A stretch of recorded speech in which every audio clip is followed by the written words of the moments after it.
We've all had that one time where when we were just so motivated for improvement that we would just do push-ups, we would listen to David Goggins, we would just keep doing productive things. And at the end of the day, we sleep and we wake up as we never even thought of improvement. And the reason being is because it is not a habit that you form. It was just the motivation itself. So the motivation is now gone. That means that the fuel for doing like productive action is also gone. What makes a desired action stay for long? And let's say the people who are consistent, going to the gym almost every single day, they read almost every single day, they meditate almost every single day. How are they so productive and so consistent? And in this video, I will explain to you exactly how this works. And it's called habit forming. They don't just put in their mind, yeah, I'm just going to go to the gym, and then they just go by itself. No, they find it easy to go to the gym and also satisfying. And most importantly, it is obvious to go to the gym. What do I mean by this? When you wake up every single day, out of your bed to the bathroom, and then you brush your teeth, it is obvious that you should brush your teeth because as soon as you go to the bathroom, the toothbrush is just there. You don't have to search for it. And secondly, it is satisfying because once you finish brushing your teeth, it gives you that shine look upon your teeth and it just makes you satisfied with that work. And finally, it is easy because all you do is just move your hand around your mouth and it's that simple. Easy, right? And if you don't brush your teeth, then you probably need help. So, yeah, and honestly, just like how you're confused that there are people who go to the gym consistently, there are also people who are confused on how you wake up every single day and brush your teeth automatically like that. Because you have formed a habit. In this video, I will show you exactly how to form any desired habit. Firstly, as I said, making the action itself easy. And by easy, I don't mean that we would just do the easy part of it. No, I mean in a deeper sense. Let's say you want to be consistent in the gym and you kind of find it hard or heavy on you that you could go to the gym. So you did one of those tactics called the 2-minute rule. And this is basically all you do is that after you come back home from the gym, you only spend 2 minutes preparing for your next session. As in, you're getting out the other clothes, you're filling out the water bottle, you're getting the gloves, everything you basically need for only 2 minutes. But Yusuf, what if preparing for my next session takes me more than 2 minutes? Then you only time 2 minutes. Let's say you only stopped at preparing your clothes and filling your water bottle, and the time was up. That's when you stop there. And in the next morning, when you put in your mind that you need to go to the gym, it is easy now. It is simple because now the gym clothes are just ready to be worn. That's it. And the gym bag is ready. Even if all you gotta do is just 2 more minutes to prepare it, it's not gonna be as heavy as the previous time where you had to go from scratch. You had to get your clothes, you had to fill out your water bottle. It's now way simpler, way easier. And this is what I mean by making it easy. This is one way of making an action easier, the 2-minute rule. But there is also another one on making a desired action easy, is that when the action itself is automatic. And how can an action be automatic? Is by how much you are consistent with it, how many repetitions you do. You'll find any desired action in the first week kind of confusing, kind of hard, kind of that's not who I am, that's not what I'm doing. It will be kind of like that. But as soon as the third week is over, you will literally question yourself if you did not do this action, and it will feel so weird if you did not do that action, speaking from experience. So now, just like I've given you my first example, you wake up every single day, you go to the bathroom and you brush your teeth. Just like the first example I gave you, when you wake up every single day eventually and you just go to the bathroom and you brush your teeth, when you were young, it was also heavy, it was also confusing, and that's not something I do, that's not who I am. But as you grow up, it is now simple because I've been doing it so much, it is easy now. So, as I said, the first step to forming a habit is making it easy. And now, since I taught you how it is easy, now let's go to. And when it comes to making a desired habit easy, I want you to just put in mind what is making me so lazy to do this action.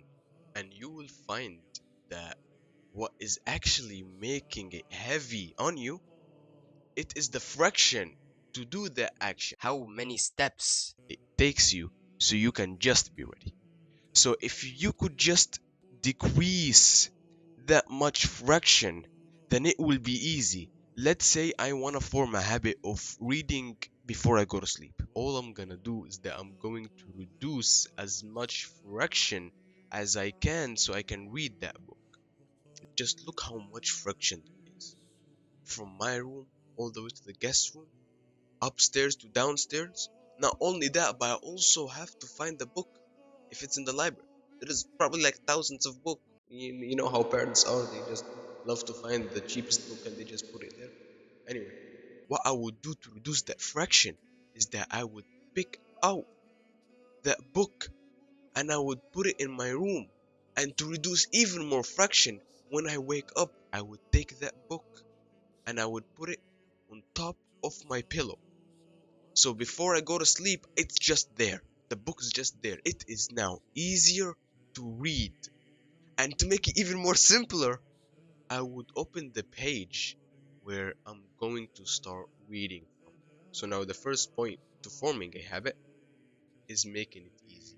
And now the second way to forming a habit is making it obvious. Before I tell you how to make an action more obvious, there are four stages when it comes to forming a habit. And it's the cue, craving, response, and reward. The cue is what tingles your brain to do the action. Like, let's say now I saw a chocolate in the desk. When I saw that chocolate, now my brain tingles, which takes us to the craving, and it's our desire to eat that chocolate. And the response is the effort that needs to be taken so we can get to that chocolate. And finally, the reward. The reward is taking that chocolate, eating it, not specifically eating it, but the taste of the chocolate, which boosts our dopamine, and that's what basically any human desires. The thing about Q is that it predicts the reward. When we see a chocolate bar in the store, we predict that it's gonna taste amazing and boost our mood and even sings in the silence of nights. That's the cue. Not only does it tingles the brain, but it also predicts the reward. The thing about reward is that it teaches a lesson. What is that lesson? Is that it boosted my mood, increased my dopamine. My brain is gonna program that now whenever I'm stressed, I will take this chocolate because it boosted my mood, boosted my dopamine. All of those stages are really essential to start a habit. I'll give you more example so you can understand. Let's say your phone buzzes. You want to know who texted you. You go grab your phone and then you see that your best friend probably texted you. When the phone buzzed, this is the cue. You want to know what happened or who's texting. This is the craving. And the response is the action itself to go grab that phone and know who texted you. And now let's go back to the second way to forming a habit, and it's making it obvious. And here I'm gonna talk in common sense.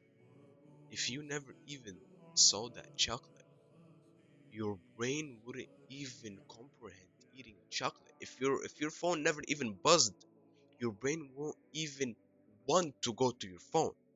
Making an action more obvious is putting it in places where your eyes could see it. So now, when I said to put your book on your pillow, so now reading a book is more obvious and also easier. And the final way to form a habit is making it satisfying. Now, we all know that studying has nothing satisfying in it. Reading has nothing satisfying, or going to the gym has nothing satisfying. But in the long term, it gets satisfying. Now I could see that my body now looks more muscular. This is satisfaction. But what if I want an instant gratification after I read a book so I can get more attached to it? This is when you do a form called habit stacking. And it's after you finish that habit, you connect that habit with something that you like. Let's say that you absolutely love playing with your computer. You love to listen to music while you watch like a streamer or whatever, really. As soon as you finish reading, I want you to attach them together. I finish reading, okay, it's now my time to go and watch that stream or listen to that music. Now it is more satisfying than it's just leaving it alone. And look how simple it is to form a habit. Now, there is something important that I need you to know, and not just in habits, but in general, in your life. We, as influencers, we, as in me, Hamza, or Iman Gads, whoever, we all have one rule, and is giving you the information and the knowledge that you need so you can change your life or you can do a specific action that we help you do. Now, once you have the knowledge, we have fulfilled our role.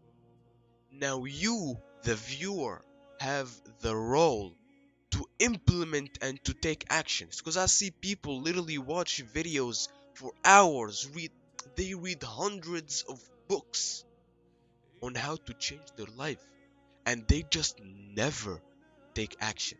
And as always, focus on only yourself, because the only person who will save you is yourself.